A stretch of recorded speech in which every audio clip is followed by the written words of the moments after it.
Mouthy Infidel is making a like doing the fish in water thing. He's taking the system for granted.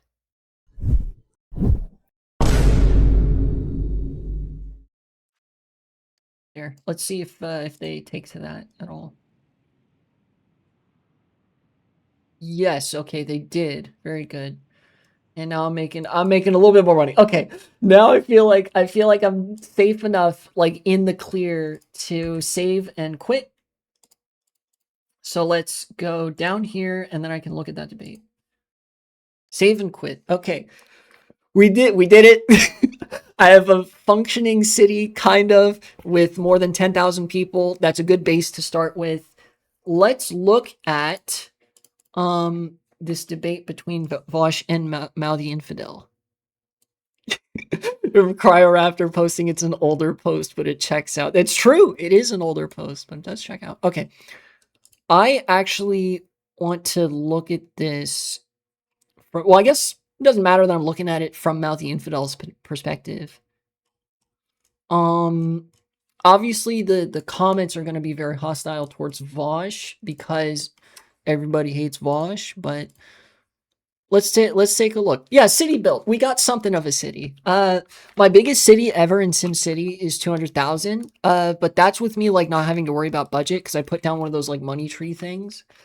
So this is my first time having to balance a budget and like build an actual city. So, all right, Vaush versus Mouthy Infidel. What we got?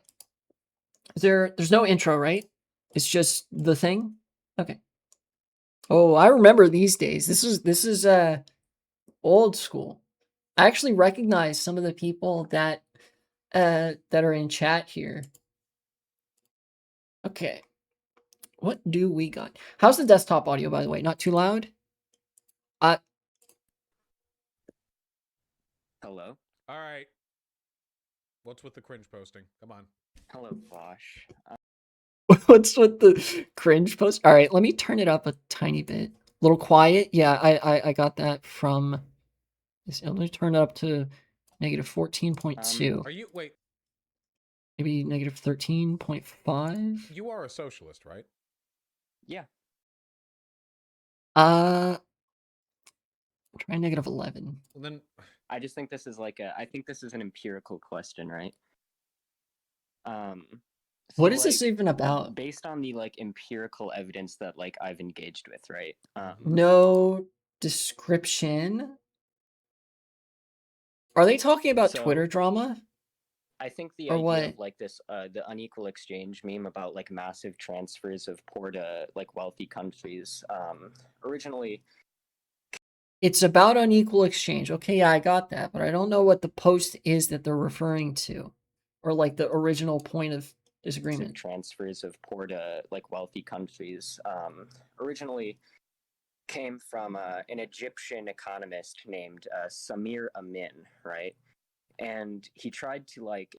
Already, I don't like how Mouthy Infidel is engaging with this because you shouldn't need to refer to a specific economist to justify your beliefs or whatever.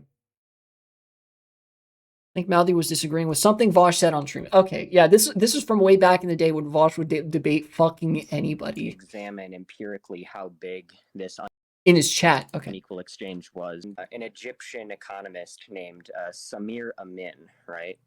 And he tried to like examine empirically how big this unequal exchange was. What do you mean? Can you define unequal exchange? Yeah, so it's like the idea that like.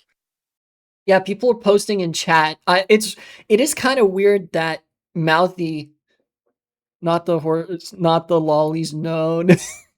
Look, it was a content request. It is weird that Mouthy Infidel refers to a contemporary Egyptian economist when you could have fucking referred to Lenin. You know? Like, I feel like if the subject is unequal exchange, you like, you got to get down to brass tacks as quick as possible, right? Or like wealthy countries benefit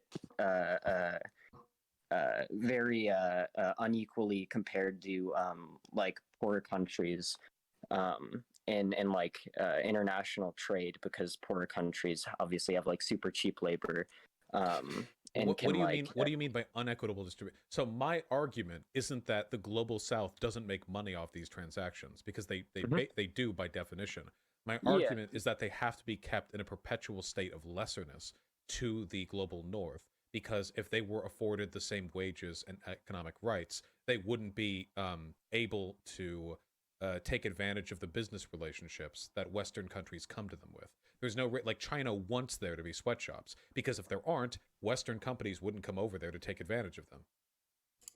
This is true. This was actually before China developed to such a point, or I think it was during the course of their development, where now China actually outsources a lot of its labor, because with the material development of China, labor is actually a little bit more expensive there. So they now have to outsource their sweatshops to elsewhere. But yeah, this is true. Private businesses in various countries will make money, even in the global south. But the problem of unequal exchange is that the loans, the business contracts, and whatever have very slanted terms for these countries that were formerly colonized. You could see how the World Bank, the IMF, even USAID behaves with regards to with regards to development or economics in the third world. And there is a quasi class relationship between the third world and the first world, which I use interchangeably with global south, global north. Um, but yeah, Vaush is correct. These countries, the nation states themselves, often benefit from this. I'll use Morocco as an example, where there's like a big argan oil industry in Morocco. They have some kind of monopoly charter or whatever that grants them the right to some exclusive production.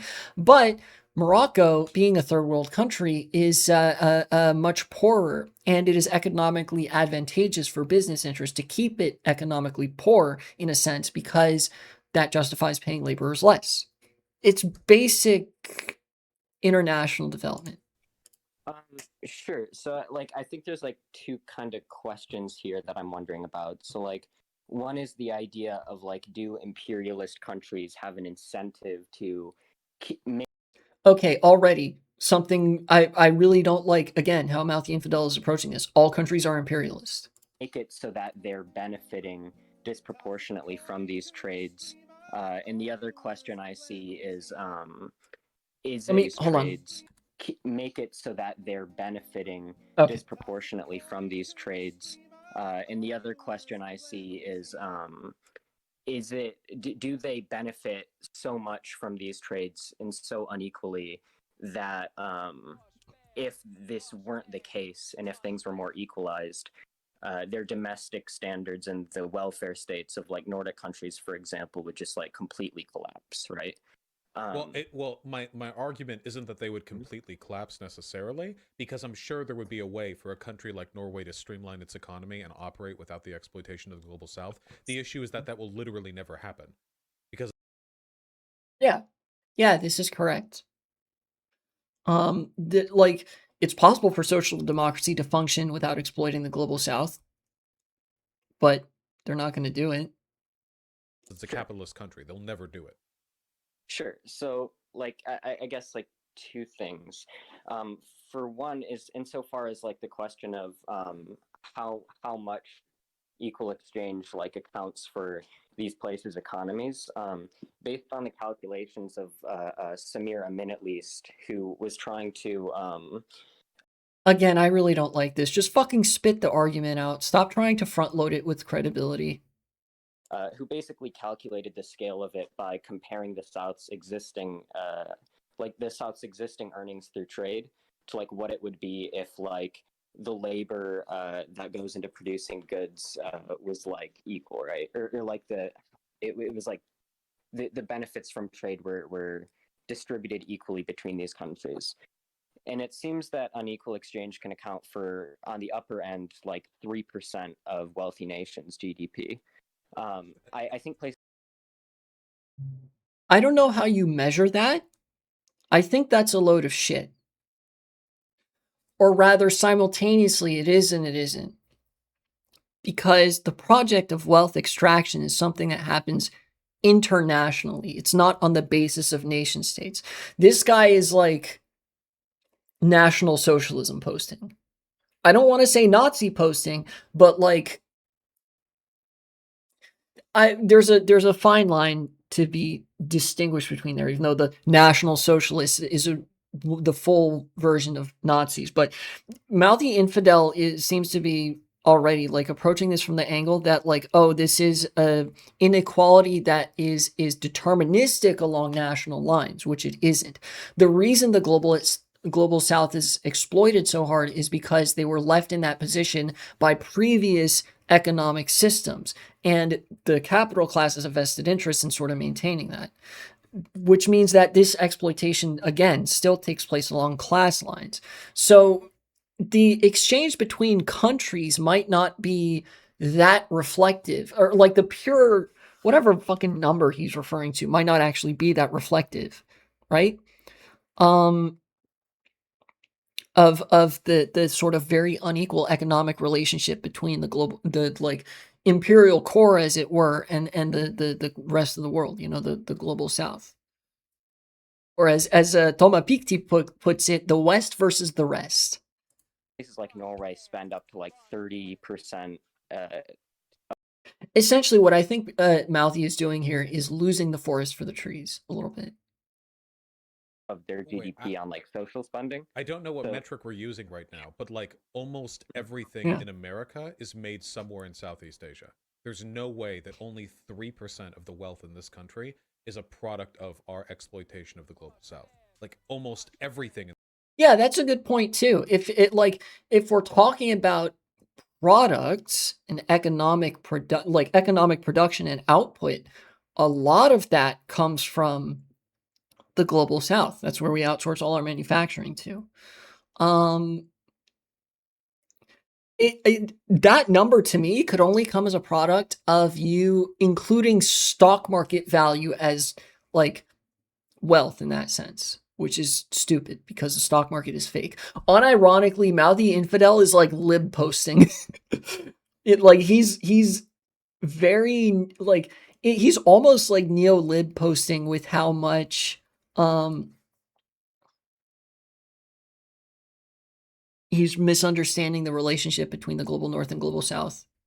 It is very like it's very characteristically liberal of him to not be approaching it from the perspective of class and economic institutions, but rather approaching it from the perspective of nation states. That's why I said he's National Socialism posting. I believe that he has left-wing beliefs, but I think he's misunderstanding that like capital is international. Borders literally don't matter to businesses, to the capital class, in this country gets funneled through there. Agriculture is largely domestic. There are technological, obviously service work. We export a lot of agricultural product. That's part of why American food is so full of preservatives. We need it to keep well for export, but we still shouldn't really be doing that. That's all done domestically. But there's no way, with the amount of effort our country has put into global imperialism, we have invaded countries, we have deposed leaders, with the Ayatollah, like we have done an unfathomable amount of work to maintain favorable business relationships with the rest of the world. There's no way we're doing that and foregoing civic independence for a 3% margin. Yeah. I couldn't have made that argument better. Like, if economic imperialism is so marginal, why does every fucking country bend over backwards to try to do economic imperialism? And why is the United States such a massive imperial power? Like, come on, use your head. Like the metric that I'm using. And also look at the existing research on geopolitics. This is where an interdisciplinary approach is necessary. If you are purely referring to economic literature, economics is notoriously bad for losing the forest through the trees. You will be led to some lib posting. Here is the basic idea is like, and I can send you the Guardian article that like this calculation, or where I like read about this originally. But basically the idea is you compare the South's existing earnings through trade to what they would be an anthropologist earning if we lived in a world where the labor that goes into producing goods for trade was paid equal wages for equal productivity. See?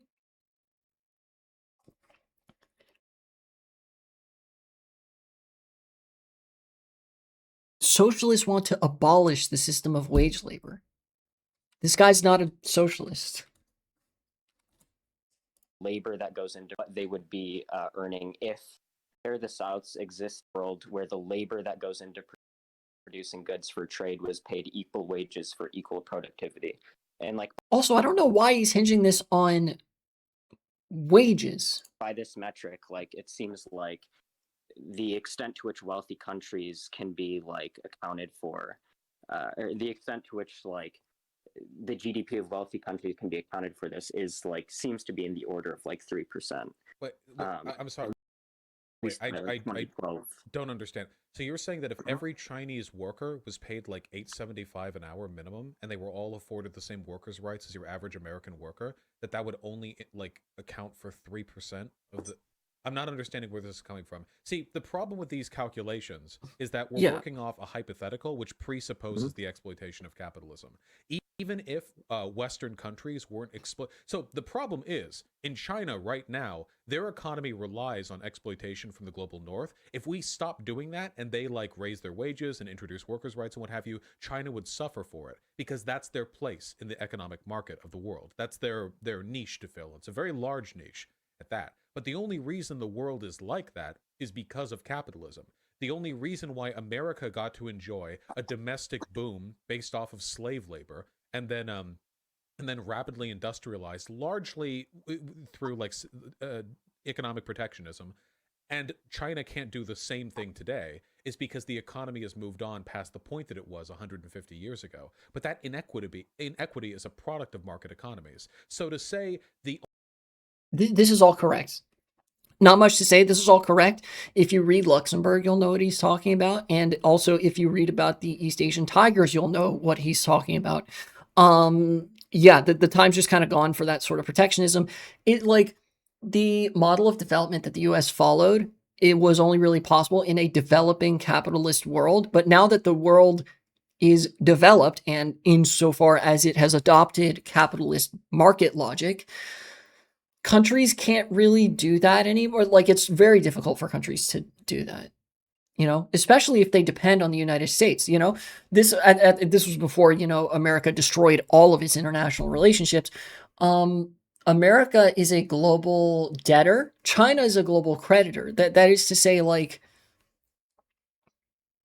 lending and borrowing money. But, again, we're referring to China as the sort of manufacturing power. China relies on domestic manufacturing, or relied, past tense, on domestic manufacturing because labor was so cheap there, and the state was able to get so much revenue from trading with the rest of the world. The rest of the world had the demand for that sort of stuff. China had the labor and means with which to supply it. That's the relationship there. China was a lot poorer. So they're sort of like the business interests had a vested interest in keeping China in that position because it kept those deals cheap. Does that make sense? I don't even know if like Mouthy Infidel's actually made an argument yet. He's just sort of said, did you know that imperialist exploitation is only like 3% of the economy? And that's not even remotely true.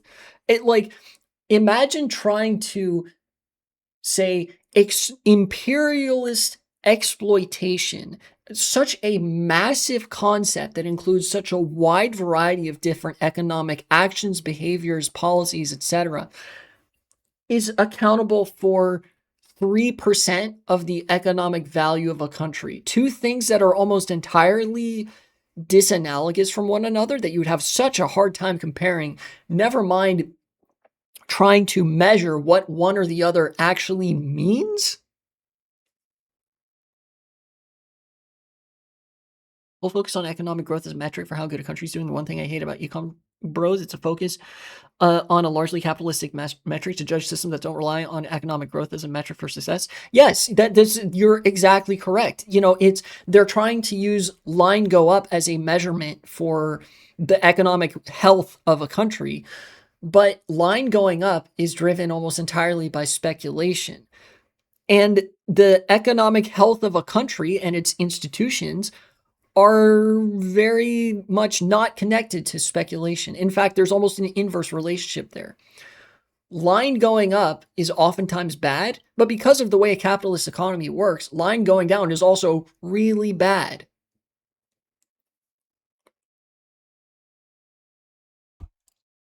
It only accounts for 3% because the alternative would only be like this much different. It's weird because the only reason that alternative is that bad is because we still live under capitalism.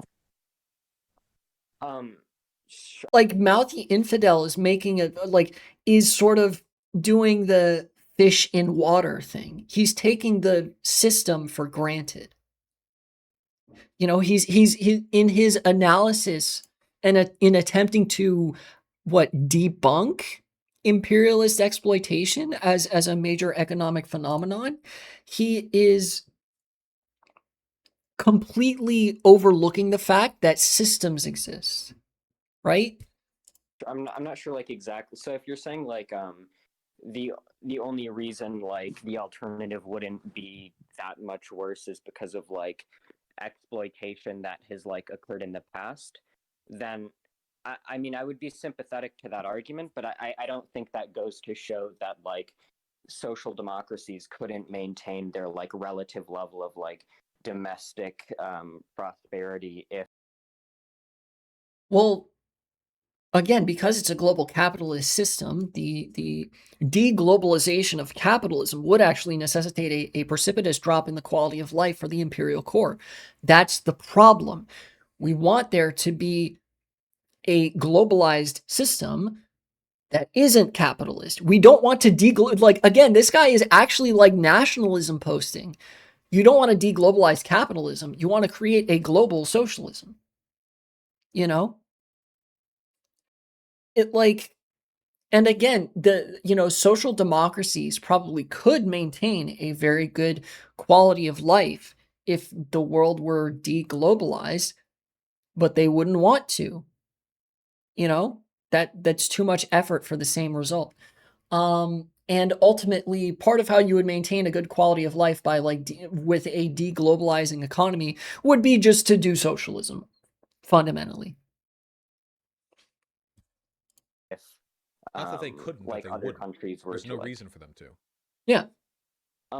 Sure. So like I guess I feel like this has less to do with like the economic system. If we're just talking about whether or not they have incentive to change conditions. But like, genuinely, I don't know what Mouthy Infidel is saying then here. I feel like I mean, I appreciate him saying, no, this isn't about changing the economic system or anything, which is weird for somebody who's a socialist to say. this almost has less to do with like economic system and more to do with like I guess like international, like how countries are connected like internationally. Well, it's because I don't see There's That is an economic system. no like, reason why even if it's, private like- firms would ever pass up the opportunity for higher profits by why would why yeah. if we made the US like a communist planned economy, why would the workers ever vote to like worsen their own conditions to Oh my like God. What is help people in like the global south? They wouldn't. We would need to ensure independence.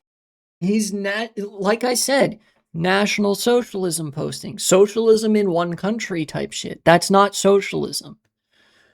Socialism is an international movement. The interests of the workers have to be realized internationally, the same way that capital is currently realized internationally.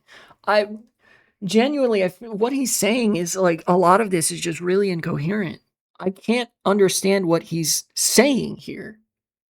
I don't understand what argument he's trying to put towards, if he's trying to argue anything.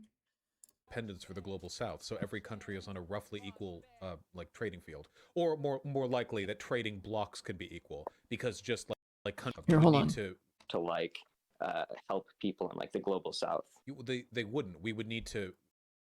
You know what else he's doing too is he's proud on posting. This guy is not a Marxist. This is like slopulism posting, where it's like, oh well, why would the workers would never vote against their own interests? As if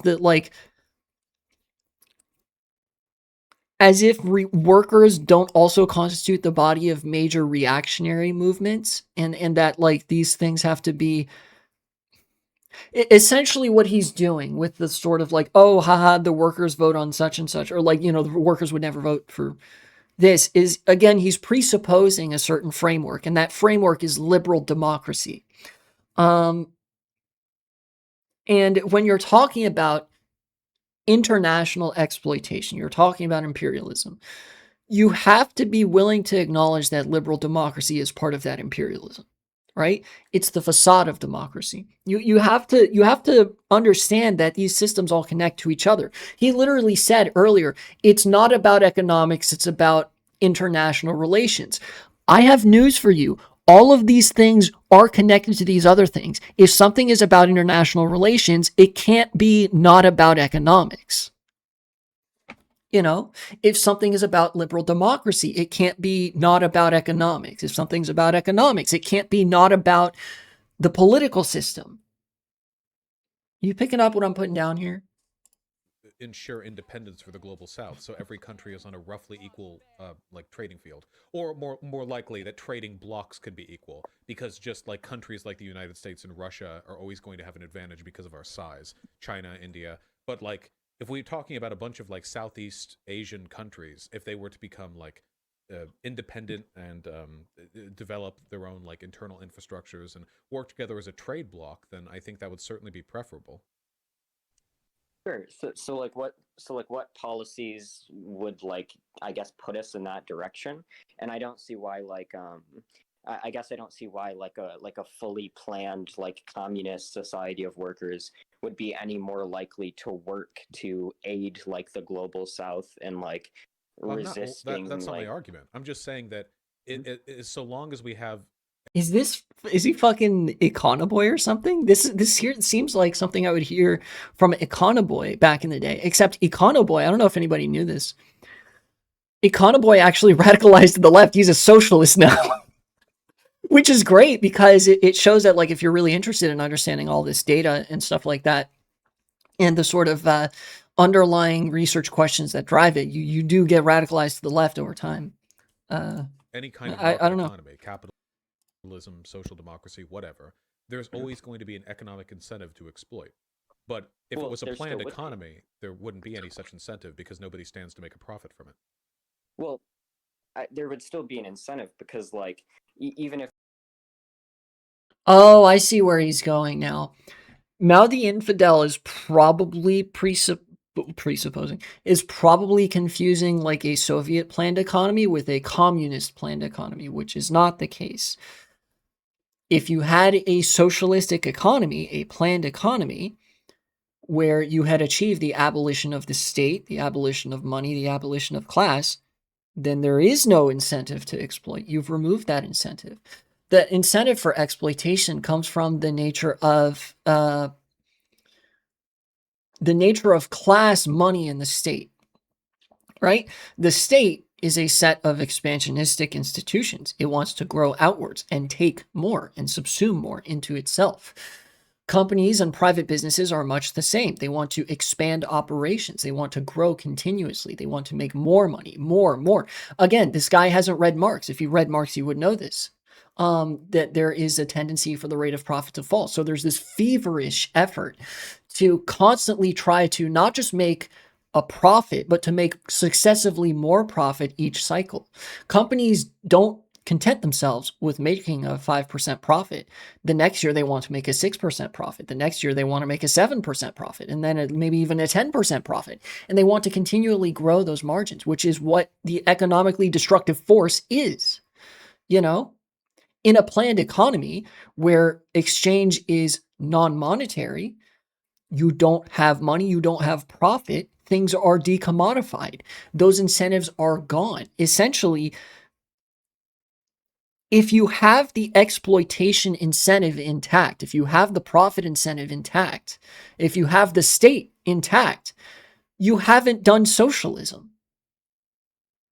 And I don't think Mouthy Infidel understands that because, like, yeah, sure. It's like, oh, yeah, well, what if we had this based and Soviet-pilled planned economy here? The incentive to exploit is still there. Why? How? Because of the state? That's not socialism then. Because of what? State-owned enterprise? That's not socialism then.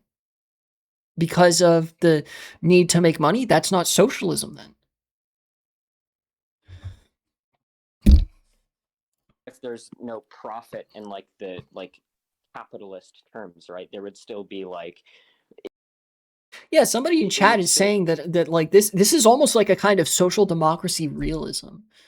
be more efficient. And he's Kotsky posting, or not? I guess like Bernstein posting. If they were like benefiting unequally with like the exploitation of weaker nations, right? Yeah, but without the machinations of a market economy, it would be possible for those countries to find their own domestic niche rather than having to appeal to global hegemony.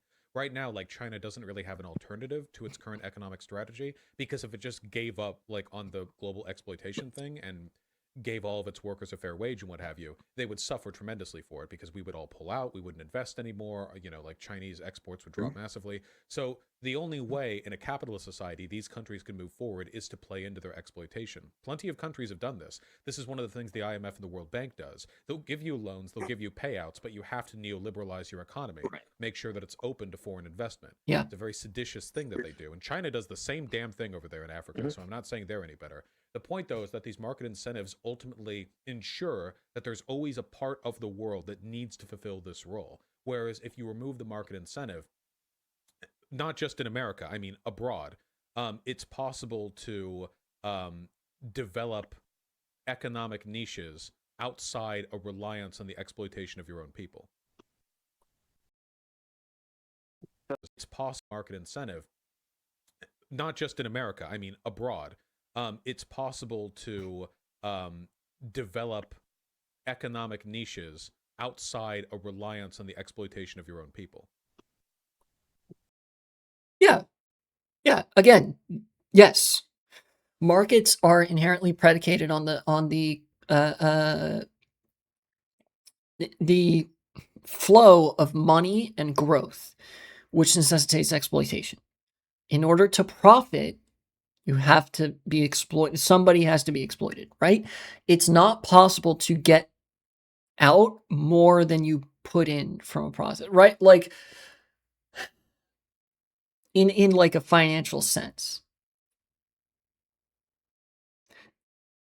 Again, Luxemburg explores this critique. All market economies rely on exploitation because it's a market. It relies on money and commodification of things, right? In order to turn that into something that you can make money off of, the money has to come from somewhere. The money representing, of course, the value of resources, labor, exchange, etc., representing that value, an arbitrary number that we attach to things to say, oh, you have more as part of yourself, I guess. You can't have that system and not have exploitation. Even a market socialist economy is subject to this. Market socialism represents a pretty feasible, workable system without changing actually all that much from a liberal democratic system, but ultimately it is a stepping stone where exploitation is still present.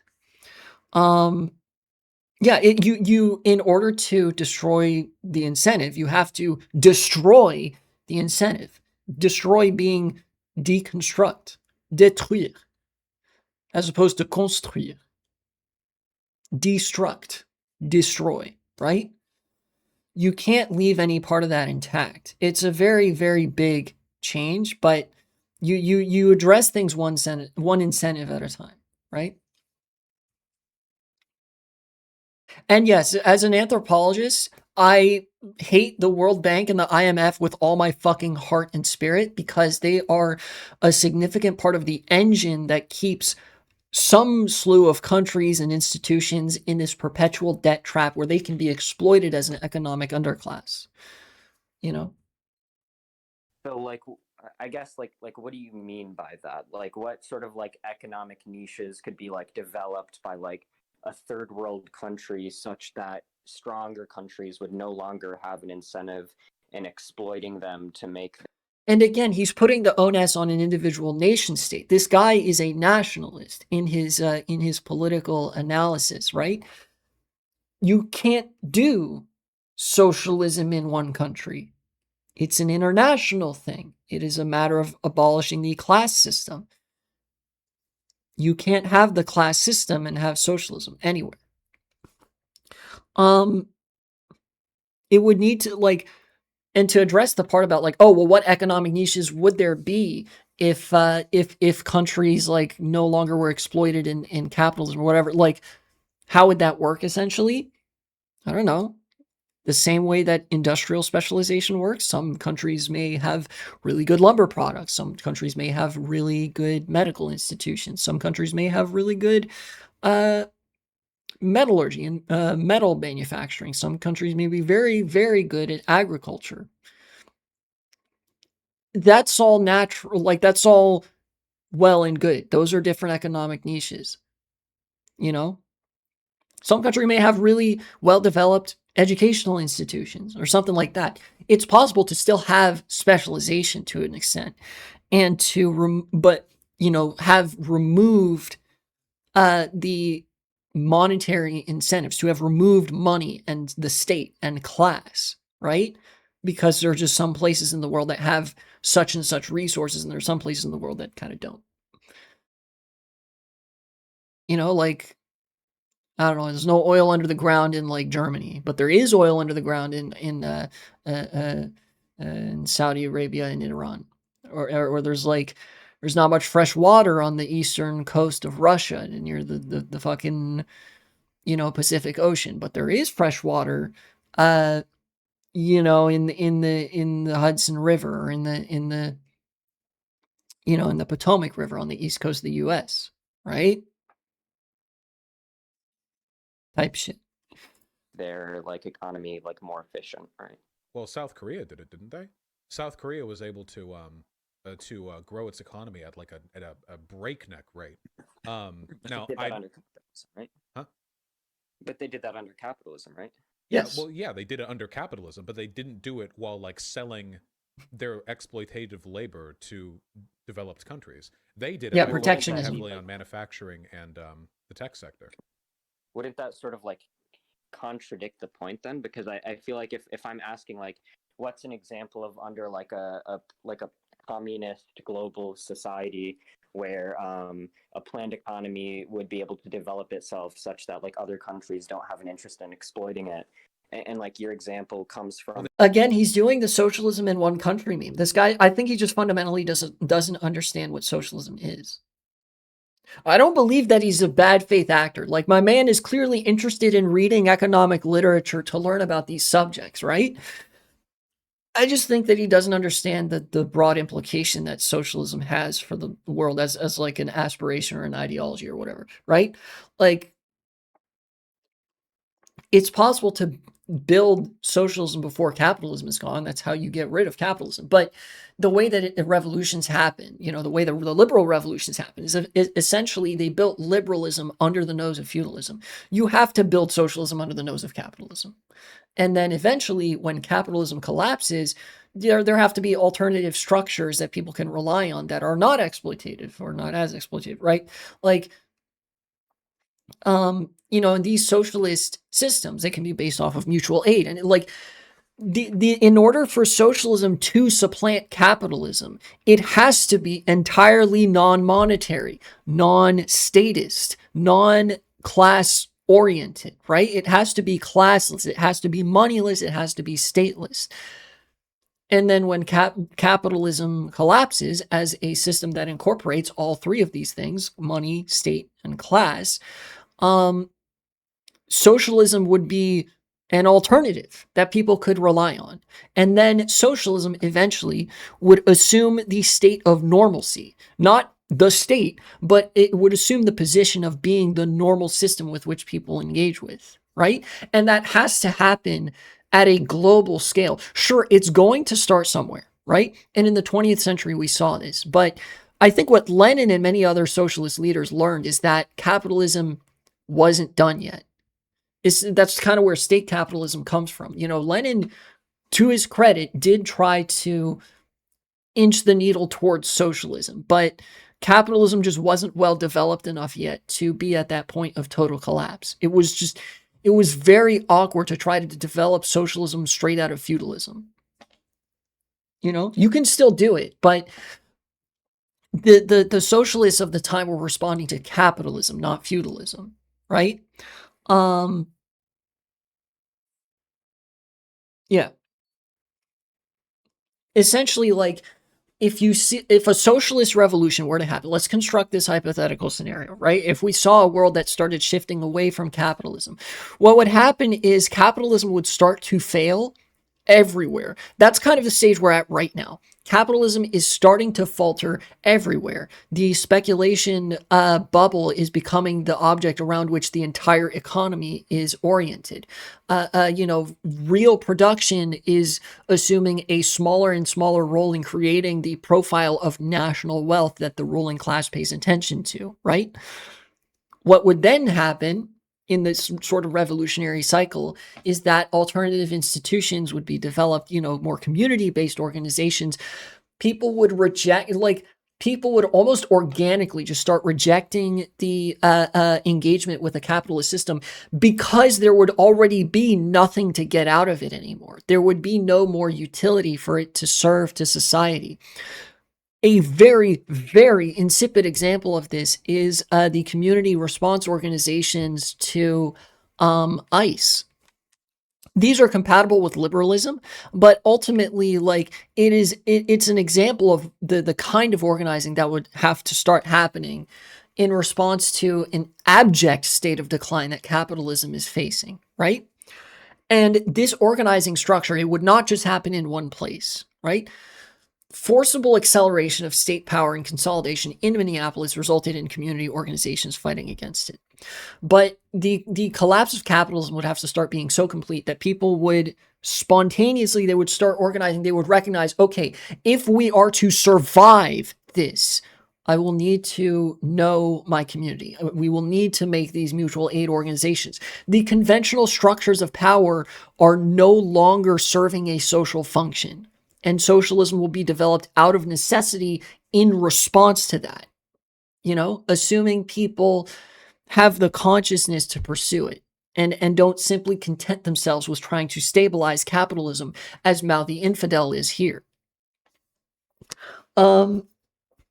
Then over time, you would see these community-based organizations start to assume a larger and larger role in civic and political life to such an extent that eventually, over several, potentially even over generations, the old capitalist systems now become secondary.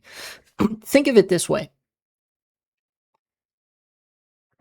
In addition to what I just said, does anybody know about how the royal families are treated in various countries in Europe?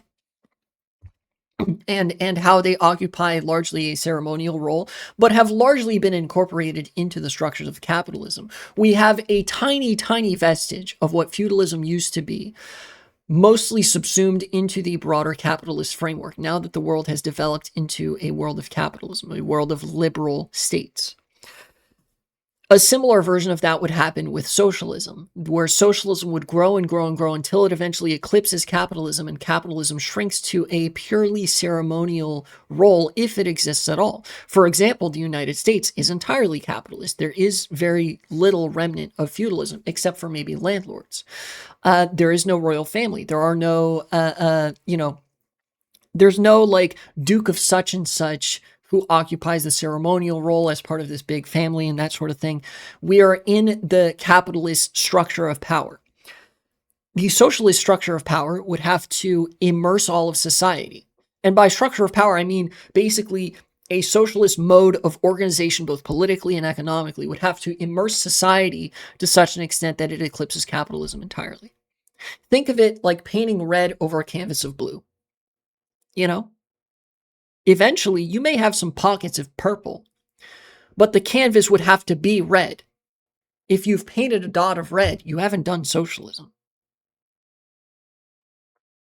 Because the world is still capitalist.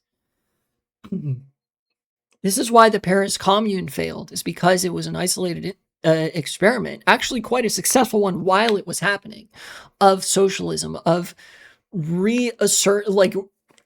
basically reappropriating the means of life at a municipal level. But because the world around it was still capitalist, it was doomed to fail from external pressure and violence.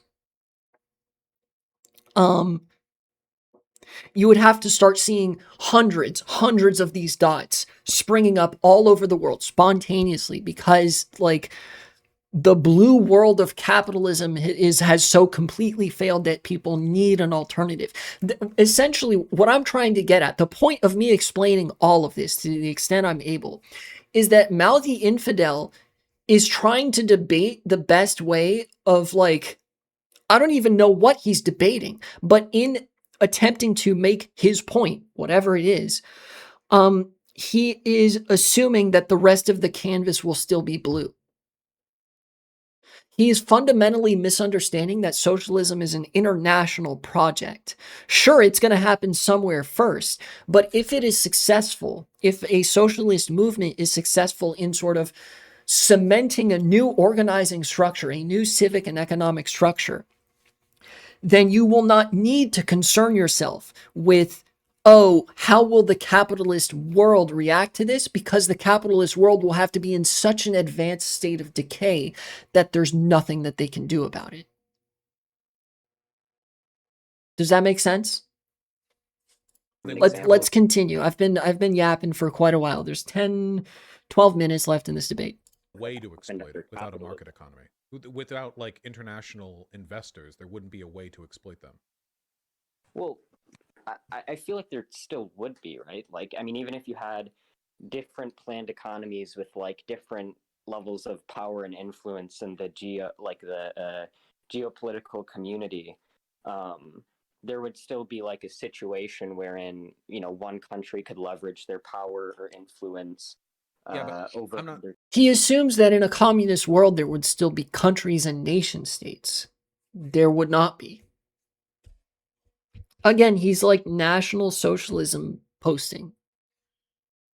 Or rather, socialism in one country posting, which is the same thing, but, you know.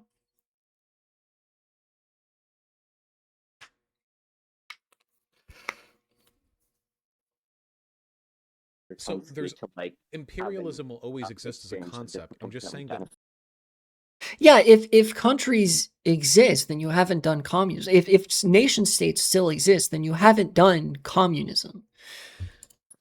Under market economies, there will always be.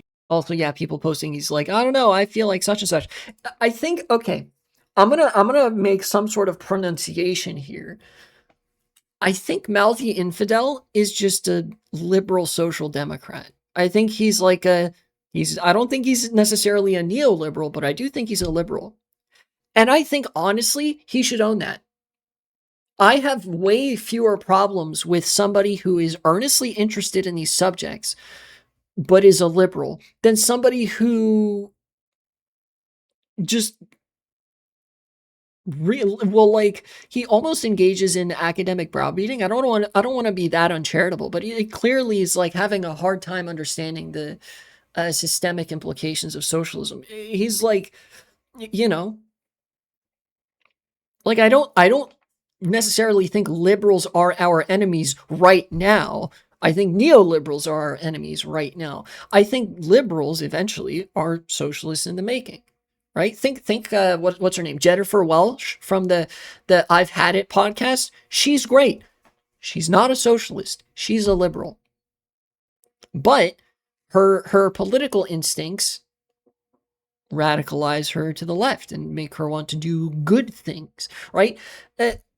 Like, this kind of misunderstanding of systems is only possible if you're a vanguardist, is what I'm saying, essentially. Be a need, like a role to fill for a group of countries with a very large. But yeah, sorry. Again, like, I'm talking a lot of shit about Mouthy Infidel. I think he's a liberal and he should come to terms with that, because that's fine. Like, Econoboy was a liberal, and he, you know, he was a data male, as it were. There's nothing wrong with being a data male and reading all these studies. It's been way longer than 10 minutes. I'm taking the hat off. No, I had it all this time, but yeah. Yeah, I don't know.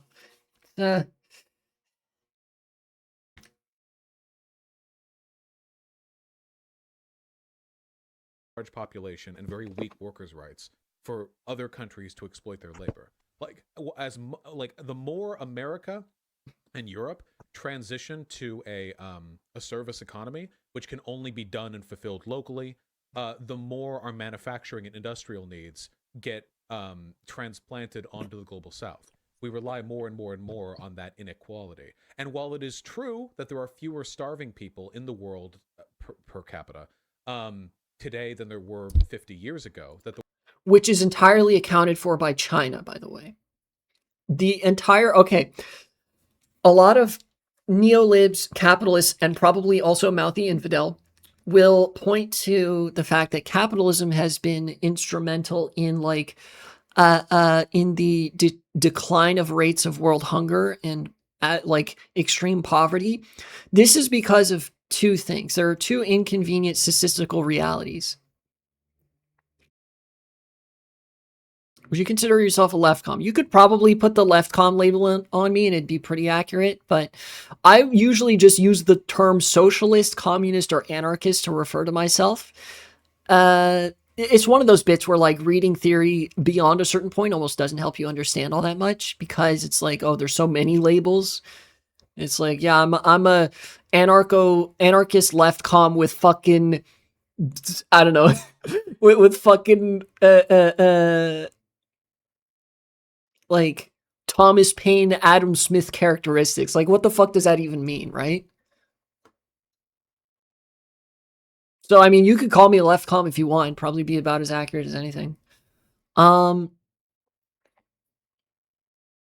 Yeah.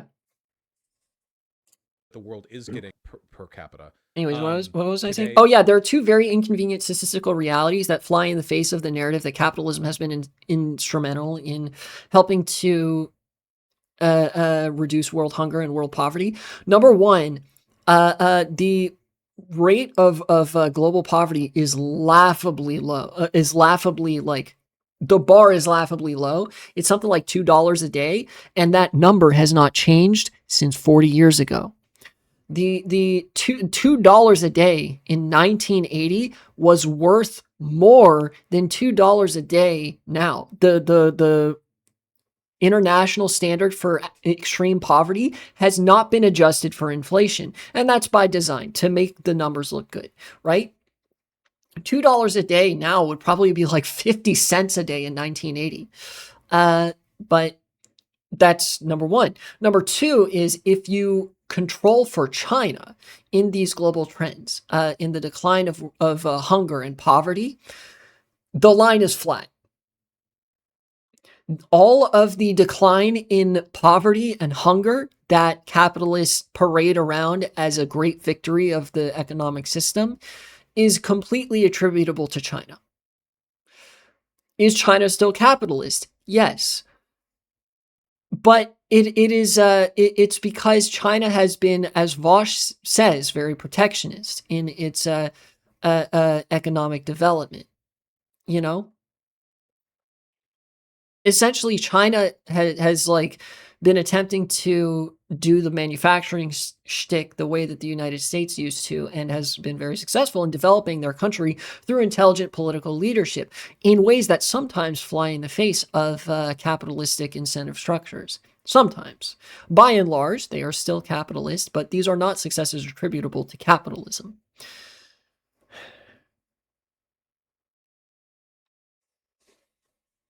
Than there were 50 years ago, that the world is getting less poor because capitalism isn't a zero-sum game. The fact remains that the role of those countries hasn't changed. They still live in miserable inequity because they need to, because the alternative would be to... And that's the big sticking point. Poverty and wealth only exists in juxtaposition to each other, and the rate of world poverty declining simply means that balance is shifting. You know, the third world is in a much more disadvantageous position relative to the first world now than they used to be. Like capitalists in the U.S. want for them to exploit the market economy has like disproportionate. Where were we? Transplanted onto the global south. Years ago, that the world remains that the role of those countries hasn't changed. They still live in miserable inequity because they need to, because the alternative would be to throw off, I don't know, the chains of global capitalist imperialism, and thus to let their country starve.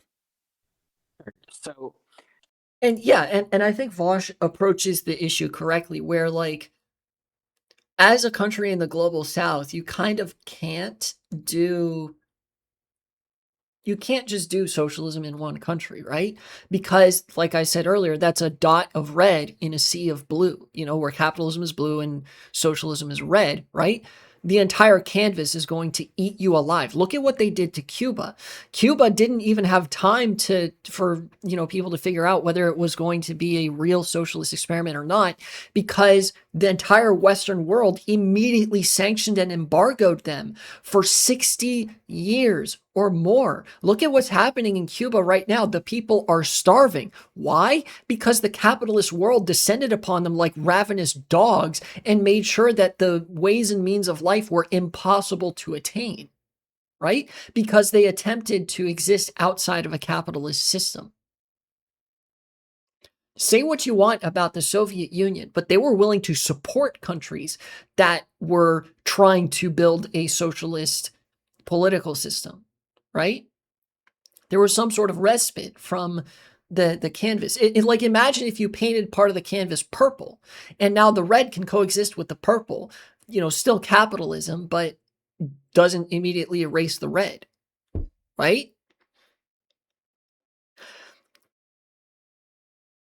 Again, not saying the Soviet Union was socialist, but having it there almost made socialism more feasible, Like, it was an important step. But then we saw how the West treated Russia after the collapse of the Soviet Union. I guess when you say like You the know? reason that the market Like, it has to be economy everywhere. like disproportionately has like a need for this kind of exploitation. I guess I don't know if I feel like that follows, because it feels like when you say they have a need, what you mean by that is like capitalist like capitalists in the US benefit substantially financially from engaging in these kinds of exploitative behaviors. So there's always going to be like a need for them to exploit. Yeah, that's how capitalism works. In order to remove that incentive, you need to remove all those niches. Like, oh, if we don't have capitalism anymore, true, clip that. If we don't have capitalism, who's going to do all the venture capital investment? Why the fuck do we need venture capitalism investment? And they're always going to take part in that type shit if they would benefit from it. But I don't see how a situation where I don't see how shifting to like communism would create a situation where the people who are in control of the economic decision making wouldn't still have that exact same incentive, right? Again, he's presupposing Soviet socialism, which isn't socialism; it's still capitalism. Oh, well, won't the political ruling class still have an incentive to exploit people? There wouldn't be a political ruling class if the world has a shift towards socialism. Like, it's necessarily a shift towards the decentralization of power. He's engaging in capitalist realism. He's assuming that when socialist revolutions happen, they're just still doing a different version of capitalism. Ideally, it would be a democratic process. I'm a libertarian socialist. But, I mean, then it sounds to me like your argument is that all societies rely on global economic imperialism, not just social democracies. Which they do. This is a capitalist world. Every country has to function in that framework. Yeah, all countries are imperialist. I don't think that I don't think that any society really needs to rely on this, right? Like I think like Nordic countries, social democracies could have like a well-functioning social. No, the social democracies are the ones that rely on it the most. Unironically, this is the basis of a third worldist argument. Because of how dependent the imperial core is on exploiting the global south for resources and capital that aren't necessarily present in their country. And when I say capital, I mean Smithian capital, which also equates to like resources and material. Because of how dependent the imperial core is on that exploitative relationship relative to the global south, even though the global south still depends on it, it's more likely, because the global south has less to lose, that socialism develops there first. Or rather, the instability that may lay the groundwork for socialism appears in the third world first. This is the third worldist argument. In practice, I think that there's still a good chance that socialist movements start having success in both the third world and the first world. But, yeah. Societies, like, it's about the context of saying societies need that exploitation. In a capitalist system with the governing logic and the market logic of capitalism, yes, everyone needs that exploitation to take place. We can see this with fascist sock puppet accounts on Twitter, many of them being run from South Asia, because, you know, they depend on our exploitation to supply them with money that's useful in the imperial core, because having some proximity to the imperial core bears economic advantage for you, right? Their countries are in an absolutely sorry state because of what the relationship between the first and third world has done to them. India, South Asia, Pakistan, Southeast Asia, these are all heavily exploited places, right? But they depend on that. This is an example where, like, oh, you have an opportunity to enjoy some of the spoils of that exploitation, right? So both the first and third world depend on that relationship. You have to shatter the relationship, you know? Which means you destroy the concept of first and third world entirely. You deconstruct the concept of a nation state. You obliterate Twitter from orbit, type shit. Does that make sense? I explain this a lot better in my video about the sort of MAGA Twitter expose, how like all these accounts are based in third world countries like Bangladesh, Pakistan, Macedonia, Yugoslav Republic, Southeast Asia, and that sort of shit. Social media effectively is exploiting their labor to protect the interests of capital in the imperial core, and they are rewarded for that with some irregular form of wage in American money. And American money, like, life is a lot cheaper in poorer countries. This is an example of them depending on this relationship. You can't just do socialism in one country like Mouthy Infidel is saying. Democracy without this kind of exploitation. I think the difference is you're talking about, like, well, would they have an... And fundamentally, you can't have social democracy without this kind of exploitation, which I believe is directly contrary to what Mouthy Infidel just said. Exploitation, social democracy, like Nordic countries, to rely on this, right? Like, I think like Nordic countries, social democracies could have like a well-functioning social democracy. Yeah, no, you can't do that, because social democracy is still capitalism, which means exploitation takes place both at home and abroad. I mean, you still have a working class and you still have an owning class. This is just incorrect. This is Bernstein talking points. Except Bernstein didn't even talk about the third world at all, or like, you know, the various underdeveloped nations of Africa and so forth.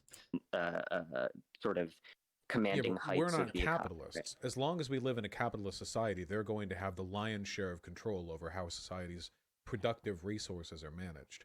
I don't think that's how an necessarily owning transfers class over works. to post-capitalist societies as well. Wait. Well, I think it's interesting that you'd say that. Wait, I think hold on you're one like second. How do I use the rice cooker? Yeah.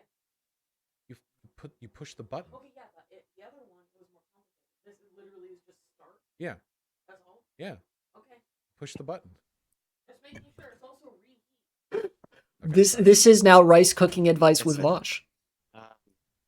So I think that I think that it's interesting you'd say that. I think you're a bit more of like a doomer in this respect than I am. I think like saying this as a capitalist realist is fucking insane. When you say that, so long as we live in like a capitalist or even like a social democracy, we'll never be able to like do like these kinds of decisions because yeah, as long as we live in a capitalist system, we won't be able to do that, because you have to construct these alternative structures of power that will supplant capitalism. That's crazy. You can't have socialism and capitalism at the same time. That's crazy. As Like, unironically, Mouthy Infidel is the doomer here. For he has capitulated entirely to the framing of social democracy for politics. It is, again, it's a very Bernstein-esque line, where the split that happened in the 19th century was there were socialists that understood that what capitalism was and how to, like, that to address any of the systemic flaws of capitalism, you had to create a new system entirely. You had to engage in all sorts of organizing efforts and build these alternative structures of power and stuff like that. Capitalism couldn't be allowed to persist, or whatever, right? Where the Bernsteinites were just like, no, haha, it's fine if we just ensure that the workers and capitalists are equal or some shit like that. Like, I've already said this, but he's not a socialist. This is capitalist realism. capitalists still hold the institutional power. I think if you look at it like, oh, Famously, no socialist has ever advocated that capitalists need to be completely stripped of institutional power and expropriated. for a long term, like if you compare like where we are now to where we were like 100 what years ago. decisions though? Sure. So like if we look at like where we are now compared to like where we were like 100 years ago, like Again, though, I don't want to go too hard in on Mouthy Infidel, because nowadays the standard for debate is like, one guy just fucking wants to say the N-word, doesn't believe in anything. Where I do believe Mouthy Infidel believes in stuff. I do think he's a capitalist realist. I think he's a liberal. I think he's a social democrat, all of which I have critiques for. But I don't think he is like, he's not, I don't reserve the same kind of hatred for him as I do for the people that don't believe in anything except for my death for their clout. You know what I mean? So, like 1910, right? The what'd I extent to click? which Opera? social Get outta here. the percentage of like social spending as a percentage of GDP has gone up by I think like 30 or like 40%. If we Much of that is due to public-private partnerships. Social spending has as a real portion of the health of an economy, right? Social services have deteriorated precipitously. We have spent more on them as societies because more of that spending gets tied up in bureaucratic mazes of institutions, so that more money can be siphoned off of, so that more of these resources can be exploited by a class of consultants, bureaucrats, and business owners, so that the public doesn't benefit from that money that they already paid. Rather, the private sector can. The reason for social spending increasing in the way that it has is that we still count social spending that nobody sees the benefit of, you know? we look at places like Norway, Like, think about how much California spends on homelessness, the issue of homelessness, and how fucking little homeless people see as a result of that. That's kind of what I'm talking about. like over 50% of the entire Or like how much municipalities spend on private waste disposal, you know? like national wealth is owned by the government. So I don't think it's impossible for like a democratic populace to essentially like, What does that have to do with It's- imperialism? well, because if your argument Of course, is that we can't, a country will work to raise its own standard of living. What incentive is there to raise the standard of living of another country? well, I mean, there is no direct incentive whether we're talking about a social democracy or a. Yeah, you can tank those like, countries economy. because you rely on the cheap imports you get from them. Right, Like, and why that even would- be a socialist if you think that you can have a capitalist country and like legislate out all the negative externalities of capitalism? Well, because I don't think you can legislate out all the negative externalities of capitalism. I think that So he's a soak dem. This Vaush, I'm surprised it took Vaush this long to call this. Like, well, I guess he was interested in sort of pursuing the discussion wherever it went, but like, yeah. Now the infidel is a social democrat, a liberal, I don't think there's, I mean, I do think there are things wrong with that in a sort of failure of analysis perspective. But I think if you're, if you have an aspiration to make the world better, then that's good. I don't think I would levy any sort of moral failing to somebody for being a liberal or a SOCDEM, unless they're a European liberal, in which case you're dead to me. But yeah, Global there's still always economic going to be things imperialism like be like one of the biggest ones? it's I think that Global there's still always economic going to be things imperialism like be like one of the biggest ones? it's a big one, and so is like I guess like inequality and stuff like that. But I think like a lot of this can be dealt with through reform, and I think dealing with these things through reform are like one of the main ways to like I guess go on to the path of like achieving socialism. What reform could like the uh, Europe has spent the past 400 years engaged in a global war of terror to specifically secure resources from other countries. Like Africa, the Middle East, Southeast Asia, the Opium Wars, Latin America.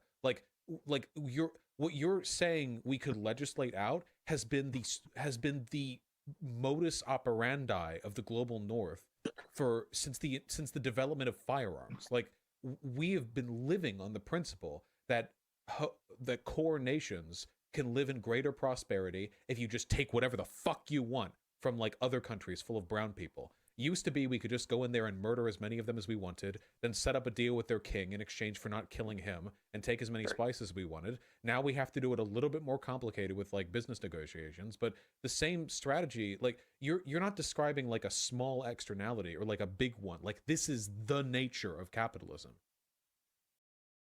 yes. Like all of the goods in my country, like basically everything, are made somewhere in Southeast Asia. Our whole economy relies on the preservation of this standard. We can't bring back a manufacturing base in this country. It's not possible. This is a service economy now. There's no way for us to domestically engage in the kind of productive capacity necessary to maintain our country's, like level of standard of living. It's the same in Europe. Europe has also gone down that path. Yeah, this is the nature of colonial exploitation and neo-colonial exploitation. Um, yeah, it's almost like the problem is the system itself rather than any one nation state in the system.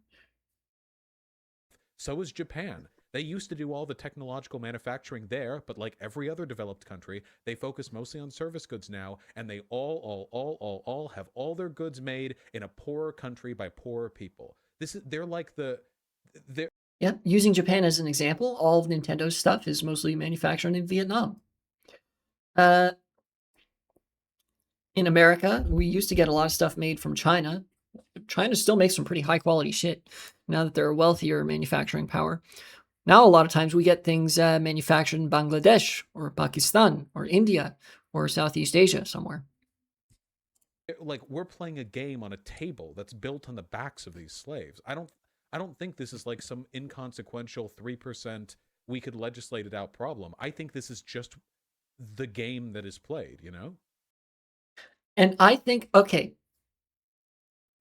for anybody wondering about where I get my analysis of revolution from, my analysis of like the politics of revolution, what needs to happen, what has happened in the past, I would genuinely, I'd recommend Atunche Films. You know, the guy that did the Checkmate Lincolnite series, very good series. I would recommend that. Good for learning about Civil War history.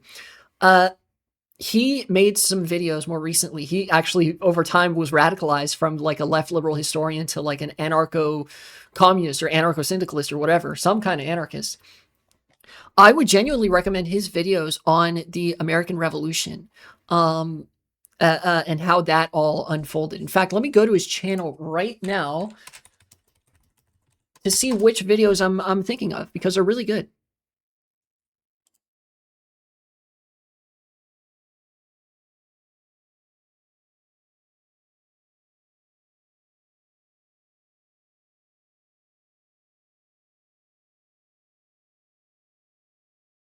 Let's see. I think it's this one. I think. Yes. I believe so. Let me just double check real quick.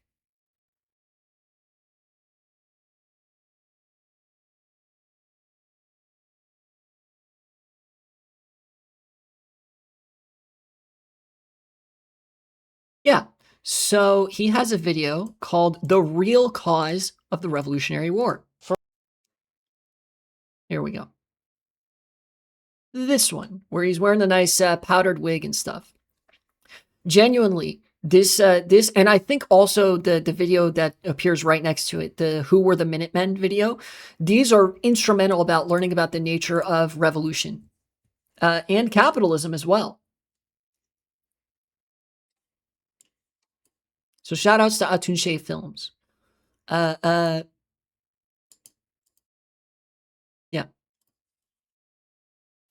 Yeah. That's also in large part what inspired my video about the founding fathers.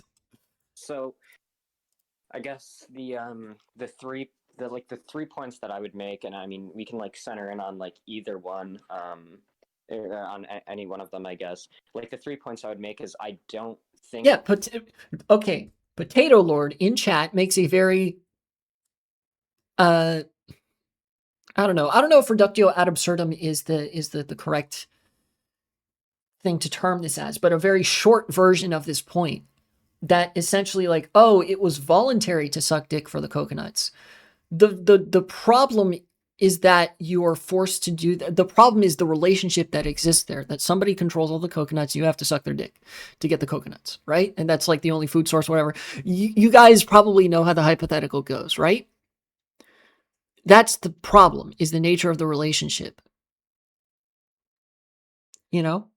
And Mouthy Infidel is kind of presupposing that relationship still exists.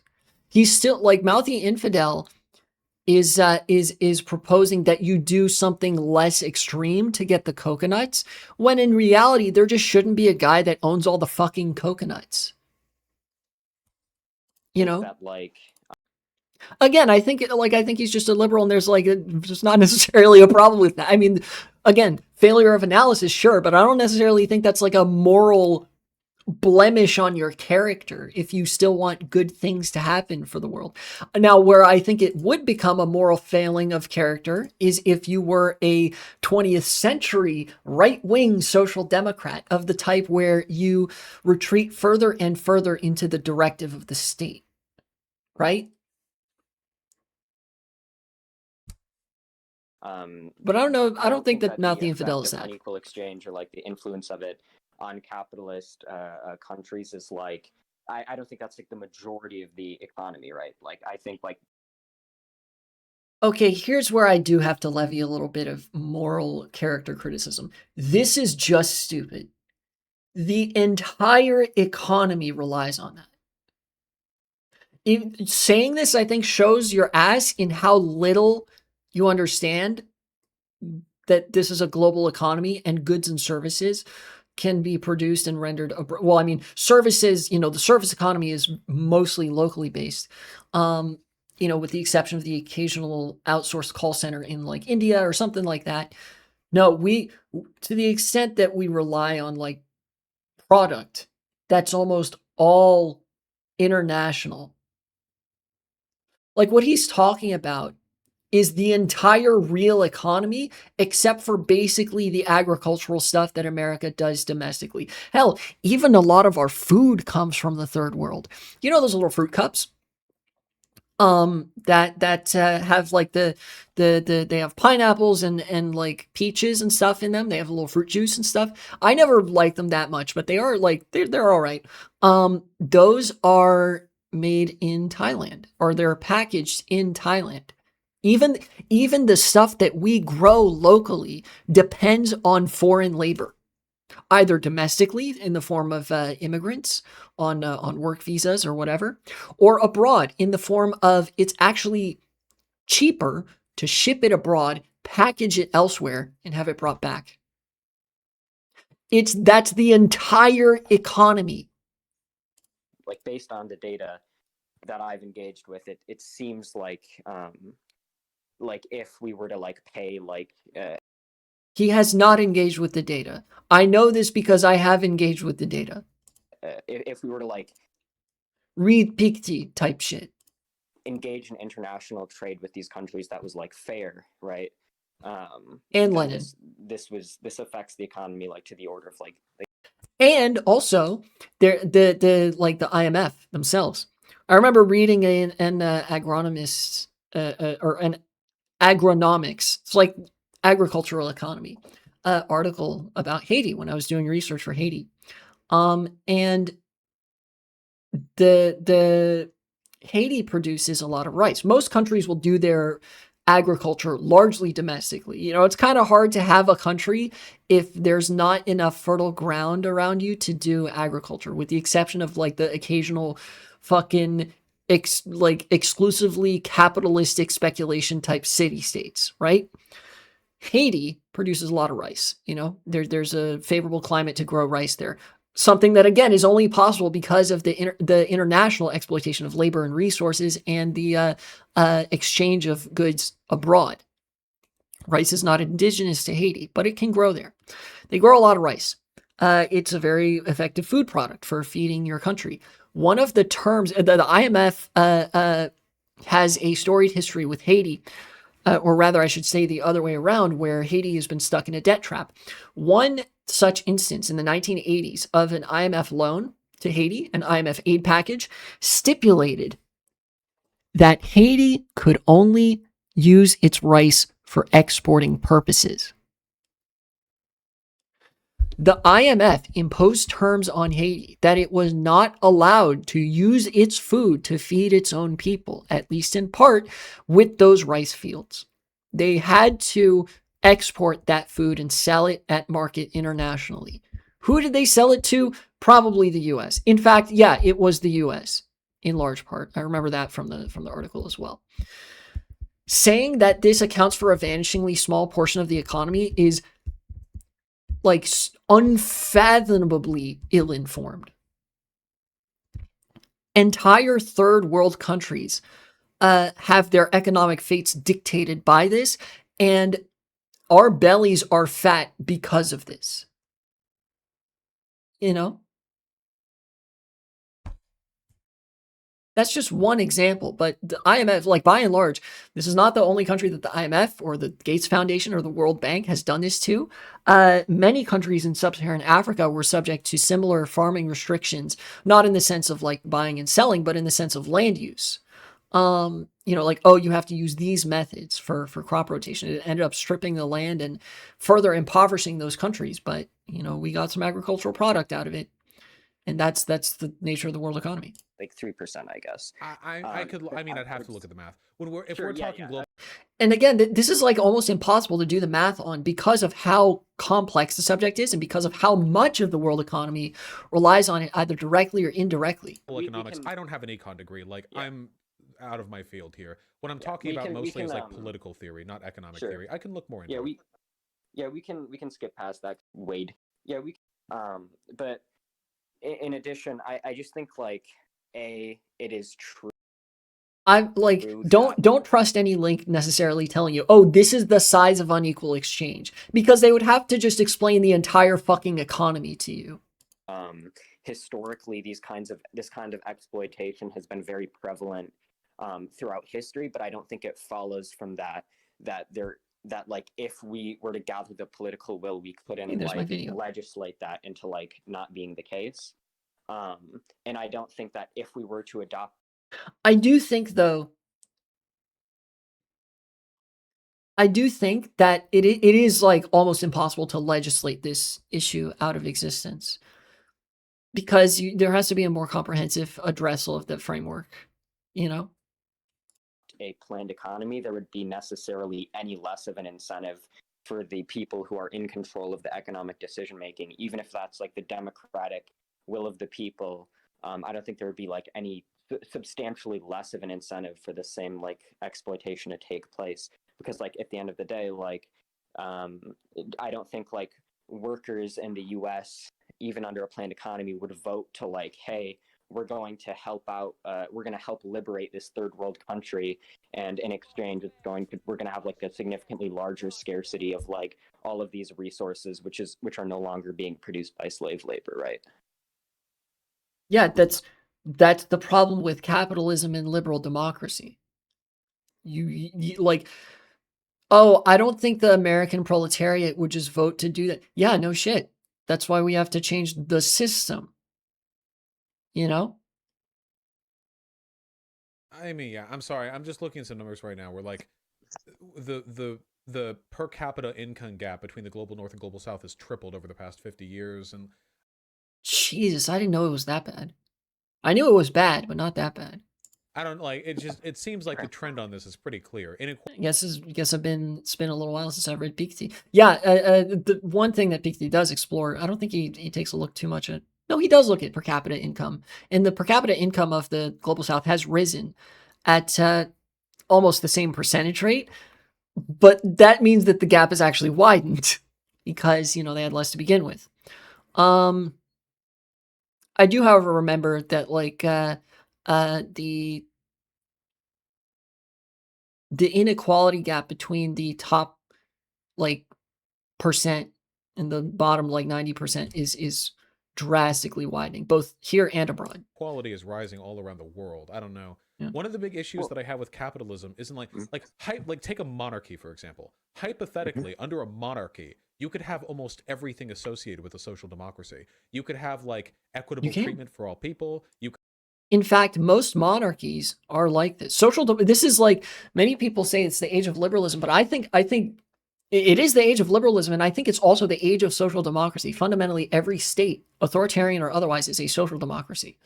As in, the state is used as an artifice of public spending and public benefit to administer certain welfare programs, in addition to the functions that a liberal state already fulfilled.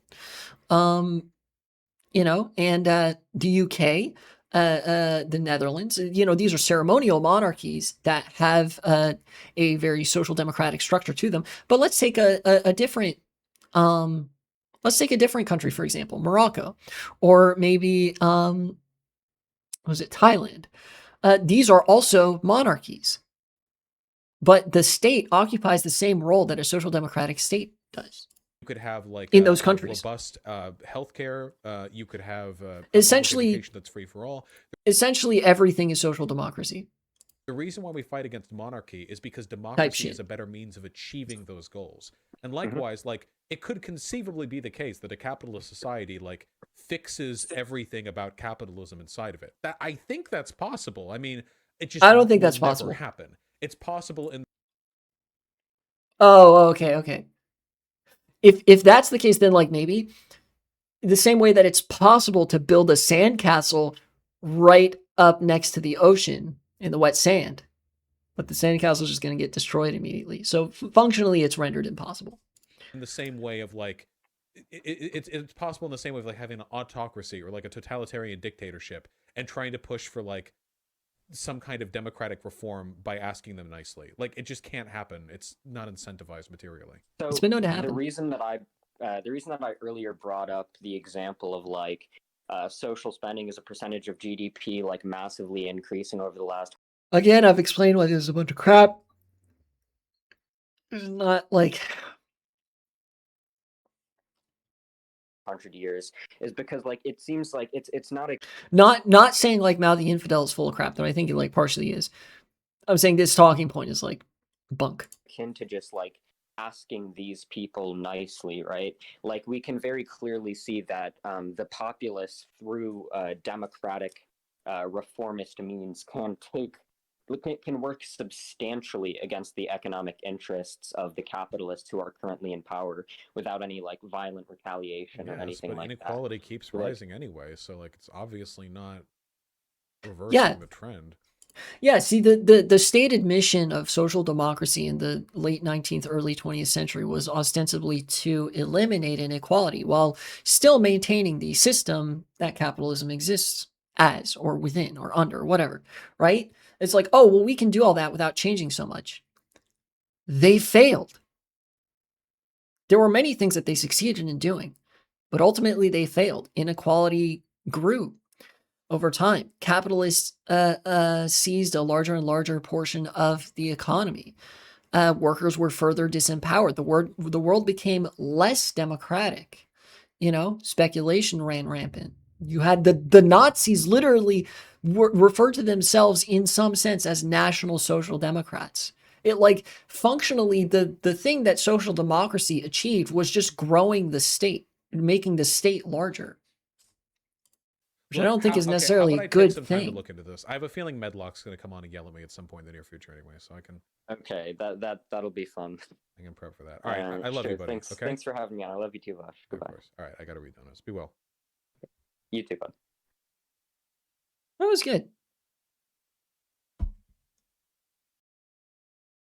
You get a recommendation check? Okay, actually, let me review the debate first. Very good. Sorry to Mouthy Infidel. If you ever see this, I legitimately do not know what you were talking about half the time. I almost don't know, like, to the extent that you were making a point. I guess maybe the point was, oh, you can do Bernsteinist social democracy, where in order to achieve the aims of socialism, of like an equal world where there's no exploitation or whatever, you can just fix capitalism, teehee, or something.